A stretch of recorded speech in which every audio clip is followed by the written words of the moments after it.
যারা সংবিধানের ব্যাখ্যা নিয়ে পড়ে আছে, তারা বিভিন্ন ধরনের কার্ড বিতরণ নিয়ে পড়ে আছে। আপনি সংবিধানের ব্যাখ্যা থেকে বের হয়ে দেশের অবস্থার দিকে তাকান, দেশের নারীদের দিকে তাকান, দেশের শিশুদের দিকে তাকান। আমাদের ছোট্ট শিশু রামিসাকে যে ধর্ষণ করেছে, যেই নরপশু হত্যা করেছে, সে ইতিমধ্যে একজন আসামি ছিল, যাকে জেল থেকে ছেড়ে দেওয়া হয়েছে। এর ফলশ্রুতিতে আমরা দেখতে পেয়েছি সে কিভাবে একজন নিষ্পাপ শিশুকে নৃশংস উপায়ে হত্যা করেছে। আমরা স্বরাষ্ট্রমন্ত্রী জনাব সালাউদ্দিন আহমদকে স্পষ্টভাবে বলতে চাই, আপনি সংবিধানের ব্যাখ্যা থেকে বের হয়ে আসুন। আপনি সংবিধানের ব্যাখ্যা থেকে বের হয়ে দেশের অবস্থার দিকে তাকান, দেশের নারীদের দিকে তাকান, দেশের শিশুদের দিকে তাকান, দেশের নিরাপত্তার দিকে তাকান। আমরা যখন দেখি এক একটা দুঃখজনক ঘটনা ঘটে, তখন আমরা বিভিন্ন নিউজের কমেন্ট বক্সে একটা কমেন্ট পাই, সরকার কি ঘরের ভিতরে গিয়ে নিরাপত্তা দিবে? সরকার কি ঘরের ভিতরে গিয়ে আইন শৃঙ্খলা বাহিনীকে প্রবেশ করাবে? কি হাস্যকর কথাবার্তা! তারা দেশের জনমানুষের নিরাপত্তা দিতে ব্যর্থ হচ্ছে, একের পর এক খুন হচ্ছে, একই পরিবারের হাজার হাজার মানুষ খুন হয়ে যাচ্ছে, কিন্তু তারা তাদের এই ঠুনকো যুক্তি নিয়ে পড়ে আছে। যারা সংবিধানের ব্যাখ্যা নিয়ে পড়ে আছে, তারা বিভিন্ন ধরনের কার্ড বিতরণ নিয়ে পড়ে আছে। অথচ আমাদের দেশের মায়েরা, আমাদের বোনেরা এক নিরাপত্তাহীনতায় ভুগছে। আমাদের শিশুরা, যেখানে তাদেরকে প্রাণোচ্ছলভাবে খেলার কথা, যেখানে তাদের উচ্ছ্বাস করার কথা, সেই উচ্ছ্বসিত মাতৃভূমি আমরা তাদেরকে দিতে ব্যর্থ হয়েছি। এই কোমলমতি শিশুদেরকে ধরে নিয়ে যাওয়া হচ্ছে, তাদেরকে ধর্ষণ করা হচ্ছে, খুন করা হচ্ছে। তারপর কি?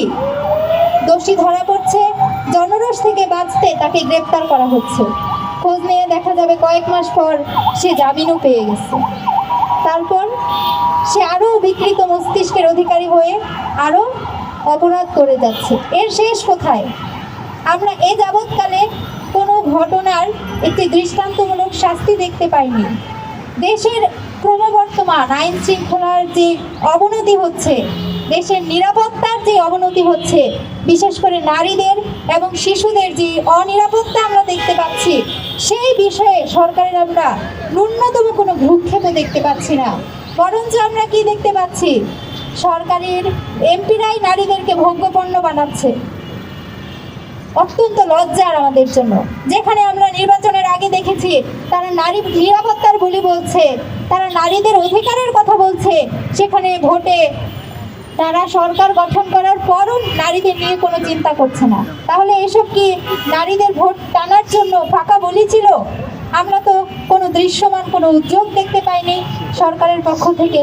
আমরা দেশের প্রধানমন্ত্রী তারেক রহমানকে বলতে চাই, আপনি দেশের জনগণের উন্নয়নের জন্য নানা ধরনের কার্ড বিতরণ করছেন, দয়া করে এই দেশের নারীদের এবং শিশুদের নিরাপত্তা দেওয়ার জন্য একটি কার্ড প্রদান করুন, যেই কার্ড দেখিয়ে তারা ধর্ষকদের হাত থেকে বাঁচতে পারবে, যেই কার্ড দেখিয়ে তারা নারী হেনস্থাকারীদের কাছ থেকে বাঁচতে পারবে। আমরা একইভাবে বলতে চাই, আপনারা যদি এই দেশের নারীদেরকে, আমাদের কোমলমতি শিশুদেরকে নিরাপত্তা দিতে ব্যর্থ হন, তাহলে আপনারা আমাদেরকে জানিয়ে দিন। আমাদের মাঝে হয়তো সেই আইয়ামে জাহিলিয়াতের যুগ চলে আসছে, যেখানে আমাদের শিশুদেরকে রক্ষা করার জন্য তাদেরকে আটকে রাখতে হবে, হয়তোবা তাদেরকে জীবন্ত পুঁতে ফেলতে হবে। আমাদের কিছুই করার নেই। আমরা আমাদের শিশুদেরকে নিরাপত্তা দিতে পারছি না, আমরা কাউকেই বিশ্বাস করতে পারছি না। এই যে নিরাপত্তাহীনতা একের পর এক ঘটনা ঘটে যাচ্ছে, এর পেছনে অন্যতম প্রধান কারণ দেশের বিচার ব্যবস্থার নড়বড়ে অবস্থা।